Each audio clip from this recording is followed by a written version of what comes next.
నల్లగొండ జిల్లా ముఖ్య కార్యకర్తల యొక్క సమావేశాన్ని మధ్యాహ్నం 2 గంటలకు చేపట్టడానికి నిర్ణయించడం అనేది జరిగింది.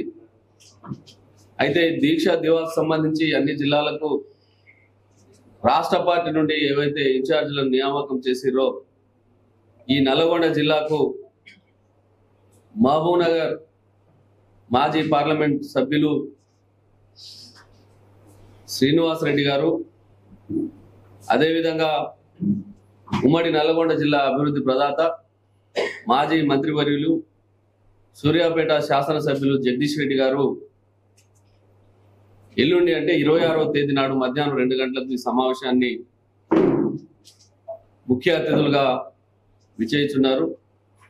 ఆ సందర్భంగా 29వ తేదీ నాడు జరిగే కార్యక్రమాన్ని మరి దిశానిర్దేశం చేసి ఆ కార్యక్రమాన్ని నిర్వహించడం కోసం ఆ సన్నాహక సమావేశంలో వారు పాల్గొంటారు. అయితే ఈ మధ్యకాలంలో మనం తెలంగాణ రాష్ట్రంలో చూస్తున్నాం, రేవంత్ రెడ్డి గారి ప్రభుత్వం అధికారంలోకి వచ్చి దాదాపుగా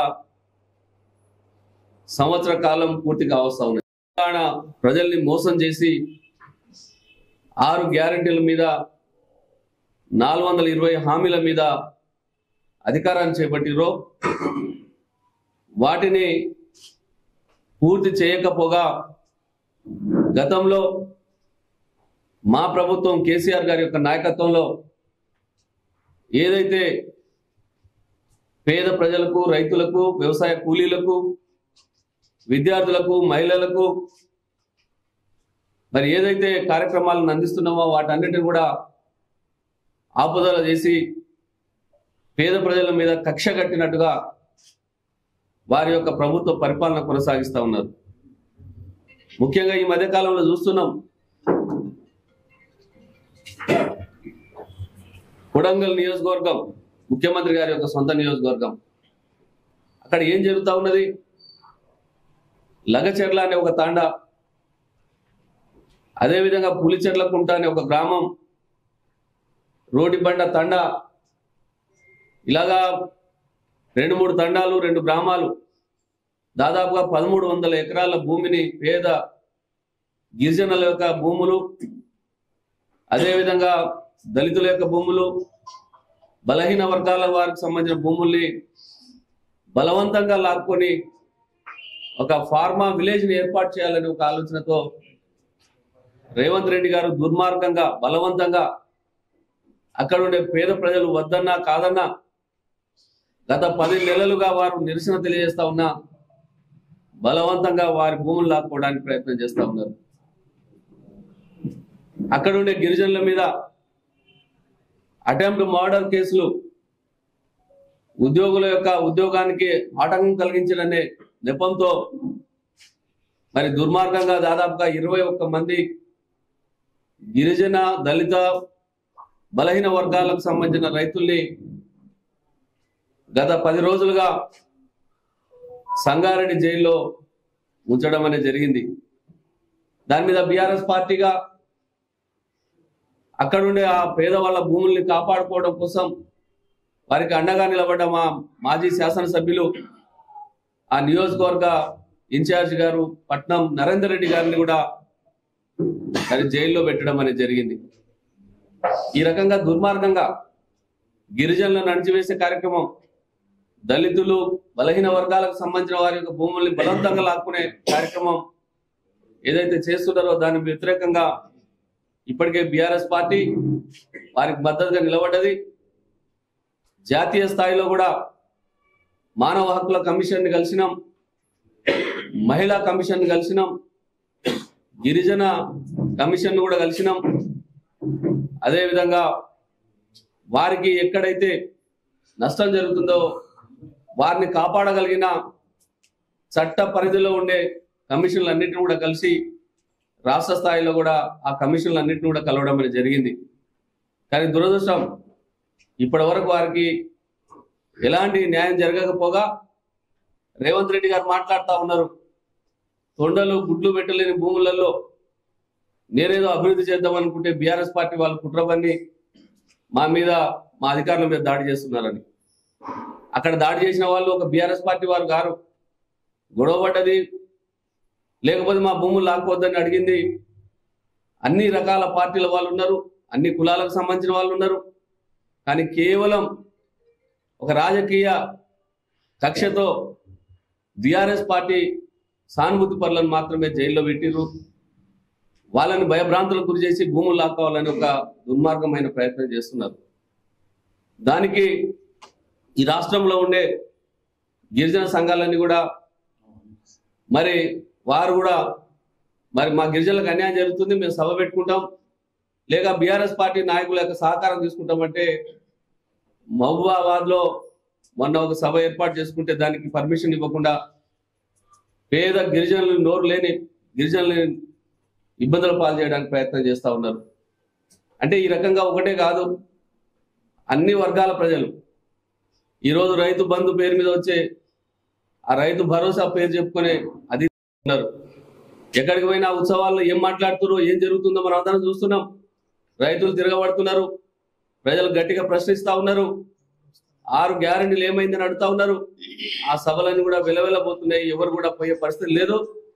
వాళ్ళ శాసనసభ్యులు, పార్లమెంట్ సభ్యులు, ప్రజాప్రతినిధులు ఆ సభలకు హాజరు కావాలే పెట్టాలంటేనే భయపడే పరిస్థితికి ఈరోజు రేవంత్ రెడ్డి గారి ప్రభుత్వం పరిపాలన కొనసాగుతూ ఉన్నది. అదేవిధంగా మొన్ననే చూసిన కొడంగల్లో ఒక మాజీ సర్పంచ్ గారు ఆయన సూసైడ్ నోట్ రాసి చనిపోయింది. సాయిరెడ్డి గారు. ఎంత దుర్మార్గం! వాళ్ళ యొక్క అరాచకాలు ఎట్లున్నాయో మనం అందరం కూడా చూస్తున్నాం. ఆయన రాసిన దాంట్లో ఏముంది? ముఖ్యమంత్రి గారి యొక్క అన్నాదమ్ములు మమ్మల్ని మా భూమి లాక్కోవడానికి, మా ఇంటి ముందు నుంచి ఉన్న స్థలాన్ని లాక్కోవడానికి మమ్మల్ని ఇబ్బందులు పెడుతున్నారు, వాళ్ళ వల్ల నేను చనిపోతున్నానని చెప్పి ఒక సూసైడ్ నోట్ రాసి చనిపోవడం అనేది జరిగింది. అదే లగచర్ల భూముల విషయంలో ఫార్మా కంపెనీ కొరకు ఏదైతే వాళ్ళు భూసేకరణ చేస్తున్నారో దానికి స్వయంగా రేవంత్ రెడ్డి గారి యొక్క అన్న తిరుపతి రెడ్డి గారు మరి ఫోన్లలో మాట్లాడి ఏ రకంగా బెదిరిస్తా ఉన్నారో మనం అందరం కూడా బయట ప్రపంచానికి తెలిసే విధంగా ఫోన్లలో అందరూ కూడా చూసినాం. ఎక్కడ చూసినా దాచుకోవాలి, దోచుకోవాలి, పేదవాళ్ళని భయపెట్టాలి, మా ఇష్టం వచ్చినట్టుగా మా పరిపాలన మాది ఉంది, మేము ఏదైనా చేస్తామని ఒక భయాందోళనలు కలిగే పరిస్థితిలో ఈరోజు తెలంగాణ రాష్ట్ర ప్రభుత్వ పరిపాలన కొనసాగుతూ ఉంది. కాబట్టి దీనికి రేపటి నుండి మా పార్టీ ఈ 29వ తేదీ నాడు జరిగే దీక్ష దివాస్ తర్వాత పార్టీ అనేక కార్యక్రమాలు ఇవ్వబోతా ఉన్నది. వాటన్నిటి కూడా విజయవంతం చేయడానికి పూర్తి స్థాయిలో మేమందరం కూడా ప్రయత్నం చేస్తాం. ముఖ్యంగా ఈ దీక్ష దివాస్ ఏదైతే 29వ తేదీ నాడు జరిగే కార్యక్రమం ఉన్నదో నల్లగొండ జిల్లా కేంద్రం క్లాక్ టవర్ దగ్గర 11 గంటలకు ఏర్పాటు చేయబోతా ఉన్నాం.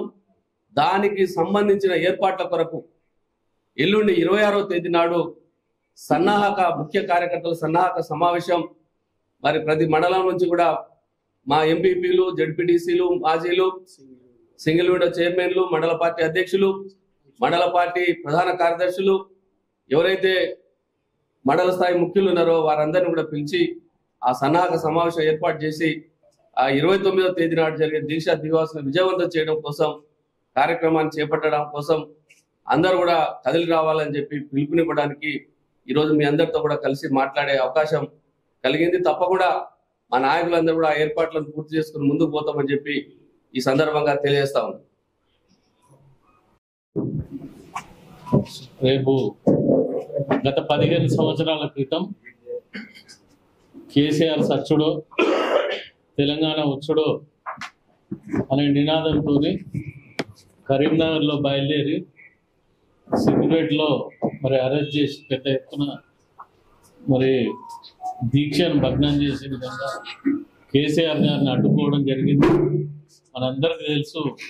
మరి తెలంగాణ ఉన్నటువంటి ప్రజలందరూ కూడా ఆ రోజు ఏకమై సబ్బండ వర్గాలు అందరంగా తెలంగాణ గురించి పోరాడిన దాంట్లో భాగస్వామ్యమై డిసెంబర్ 9వ తారీఖు నాడు మరి ప్రకటన వెలువడేంత వరకు కూడా తెలంగాణ రాష్ట్రం, తెలంగాణ ప్రజలందరూ కూడా మరి కేసీఆర్ గారు చేపట్టినటువంటి నిరసన దీక్షకు మద్దతుగా నిలవడం వల్ల మరి కేంద్ర ప్రభుత్వం, కేంద్రంలో ఉన్నటువంటి ప్రభుత్వాలు దిగొచ్చి ఆ రోజు దేశవ్యాప్తంగా పెద్ద చర్చ జరిగి ఈ రోజు ఖచ్చితంగా ఇవ్వాల్సిందే, లేదంటే తెలంగాణలో ఇబ్బంది అవుతుందన్న ఉద్దేశంతో కాంగ్రెస్ పార్టీని మెడల్ వంచి తెలంగాణ సాధించినటువంటి రోజు అది.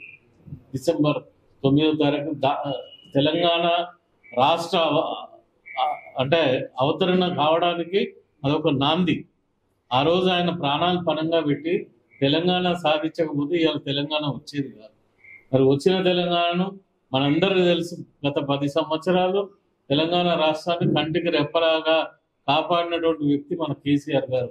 ఇవాళ తెలంగాణ రాష్ట్రానికి కొత్త రాష్ట్రం అయినప్పటికీ భారతదేశంలో 29 రాష్ట్రాలు ధీటుగా అన్నిటికంటే పెర్ క్యాపిటల్ ఇన్కమ్ కానీ, అభివృద్ధిలో కానీ, సంక్షేమంలో కానీ ఎక్కడ కూడా తీసుకోని విధంగా అందరికంటే ముందు వరుసలో నిలబెట్టి